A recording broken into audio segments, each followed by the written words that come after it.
Hello and welcome to another model video. This is Alan from the MyConnerMan at YouTube with another model video. The video settings will be slightly unusual, including audio. We're using a different camera as the one we've been using for about 7 years has finally died. So things are going to make some changes. Straight into the mass production Qubeley.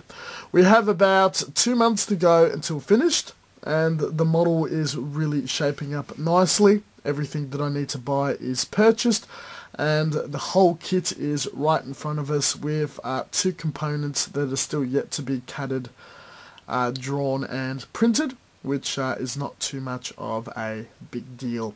So the parts in the background on the skewers are the ones that are still being refined and sanded. It is a lot less than last month. There are a few new ones, and a lot of those are done and yet to be put away, so we've probably only got about 6 or 7 that requires the slightest amount of more putty and work. What I would like to show is the 3D printed parts, which has gone a long way. This is a foot.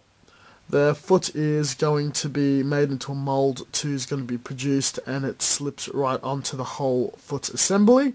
Inside you can put a 10 by 2 mil rare earth magnet, and it's got a tip.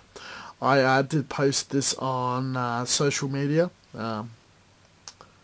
Autofocusing's not that great, that's alright.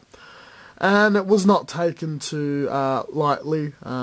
People believed it was way too rough. Covered in milliput and sanded back. It's turned out to be really, really nice. So I'm quite happy how that's going. In a couple of weeks' time, it is going to be cast and finished.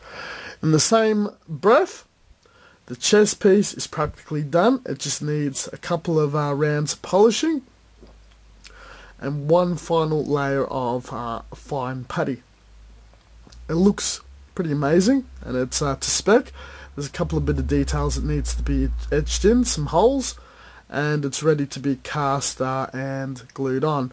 So this was a skeleton 3D printed, and then a ton of putty added on, grinded down with a Dremel, polished and sculpted. So that came out very, very nicely. And to sit right on top of it is the center of the chest piece, which has been polished and shaped recently via Dremel and 3D printing. The internals have just been bored out. There's still quite a bit more sanding and putting to go, but that is also very close to being cast.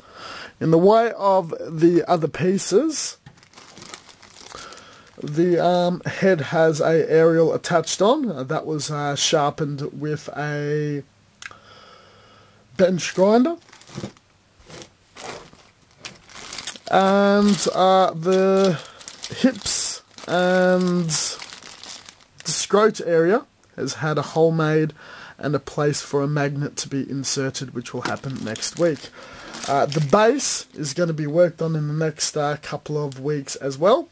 I will show you guys what I have bought. What I've also got to show is this 2-part mold, which has the kneecap that we sculpted the last 2 videos. We've got some resin that I've poured in today, and that could probably peel off already. This will be demolded very, very shortly. And I've had a second attempt at making a mold of the funnels, as the first one didn't work out. I've got a rough idea what has gone wrong. So I've got some crap to show off that I've bought. This is a star cloth, and will be the base of the wood diorama to look like space and whatnot in the background. It's really, really pretty. Unfortunately, it was quite expensive, though I think with the effect it was worthwhile. You could not quite tell how nice it looked from the eBay listing. Though I think it's something I will use again. It's something like 1 meter by ½ meter or whatnot. We've got 6mm magnets for the chest piece. Magnets that are small enough to fit. This is plastic sculpt.